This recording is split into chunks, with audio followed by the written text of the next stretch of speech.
Time now for the morning rush. We begin with breaking news. An officer-involved shooting that left a suspect dead. Sarah Yingling is live with the very latest. Good morning, Sarah.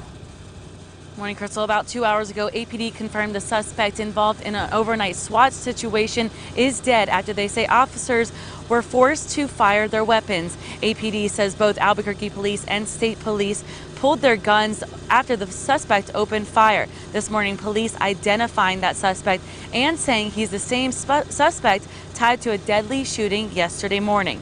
Police have just identified yesterday's victim as Anthony Sandoval, who had recently been in an altercation with a person identified as Arthur Lujan. Detectives were able to track Lujan down to a house in this neighborhood. Detectives obtained an arrest warrant and a search warrant. Detectives were able to coordinate an effort to safely remove 3 adults and 1 child out of this residence. However, Lujan barricaded himself inside of the house. The SWAT team was called in around 4:35 in the evening yesterday.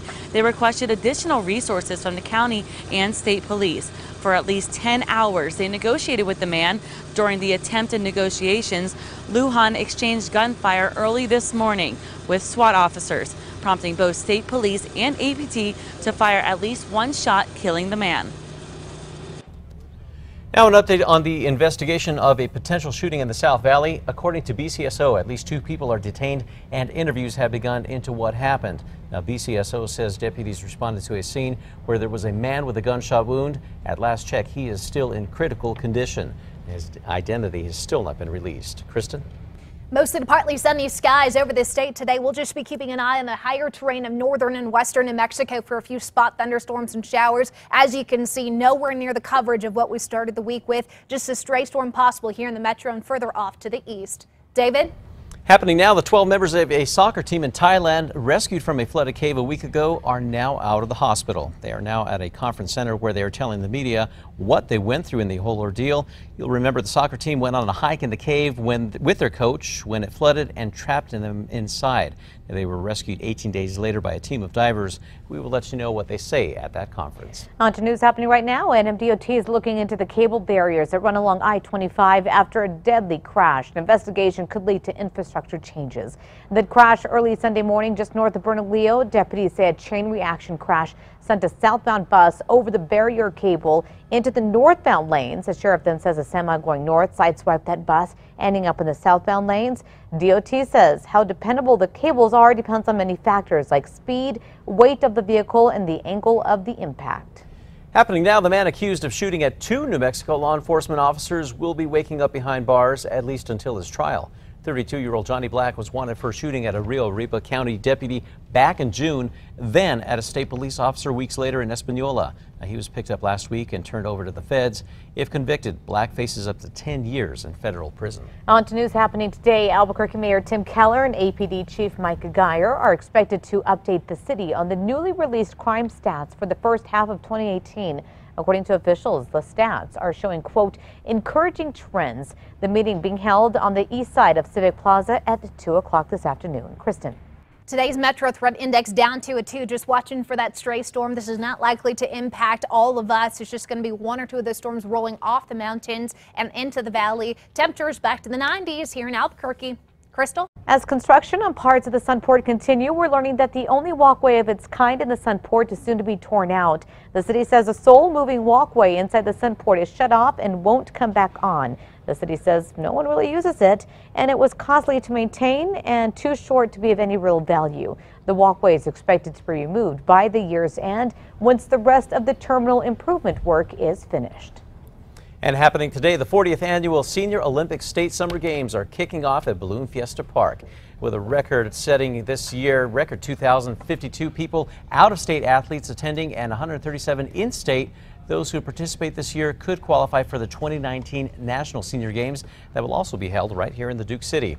The festivities kick off today at 7 and run through this Sunday on the 22nd. Kristen? Let's now take you to traffic. Looking at the map, I-25 and I-40 both moving smoothly at the hour there. Let's also take a look at the Big I. As you can see, things look good. And of course, we're going to keep tabs on the traffic situation for you throughout the morning. Albuquerque native and Houston Astros third baseman Alex Bregman has a new title this morning, and that's Most Valuable Player. Bregman was awarded the title after last night's Major League Baseball All-Star game, where he helped his team take the lead in the 10th inning.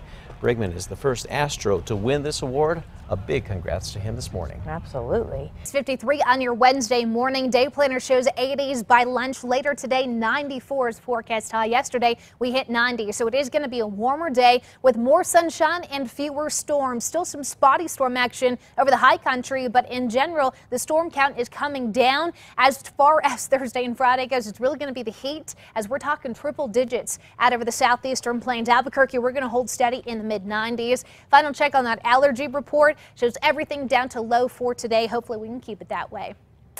Let's now turn to the 5 facts. Start with number 5 here. Albuquerque native and Houston Astros third baseman Alex Bregman has a new title this morning, MVP. Bregman was awarded the title after last night's Major League Baseball All-Star game, where he helped his team take the lead in the 10th inning with that major home run right there. Now, Bregman shared his thoughts after his team took home the victory. You can find that at alwaysOn, KRQE.com. He's the first Astro to win the coveted award. Earlier this week, he also competed in the MLB Home Run Derby. At number 4, NWDOT is looking into the cable barriers that run along I-25, and the state says they're supposed to keep collisions from crossing the interstate, but after a recent deadly crash, an investigation could lead to infrastructure changes. Now, this is all in relation to a crash early Sunday morning just north of Bernalillo. Deputies say a chain reaction crash sent a southbound bus over the barrier cable and onto the northbound lanes. From there, the sheriff says that a semi going northbound sideswiped the bus and ended up in the southbound lanes. The DOT says the cable barrier's performance depends on many factors like speed, weight, and the vehicle, and the angle of the impact.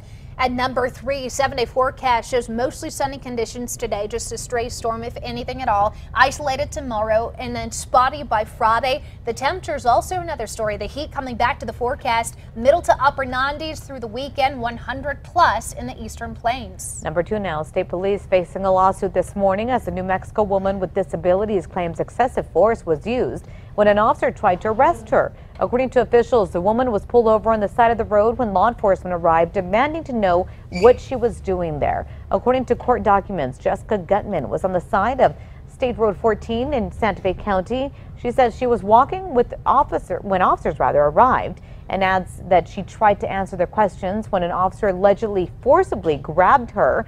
In the lawsuit, Gutman is asking to be compensated for her injuries and that state police be required for more disability training. State police have yet to comment on this. And at number 1, an ongoing SWAT situation this morning has one suspect dead. Police say this is all in relation to a domestic violence call from yesterday. Now, officers say that Arthur Lujan was the boyfriend of an Albuquerque woman and allegedly went after the woman's estranged husband, Anthony Sandoval. Now, investigators say that ended with Lujan shooting Sandoval at the Tierra Point Apartments. This was near Coors and Los Volcanes. Now, from there, officers say that led to the SWAT situation near Atrisco and Milne overnight, where police say that Lujan opened fire on officers before they returned fire, killing him.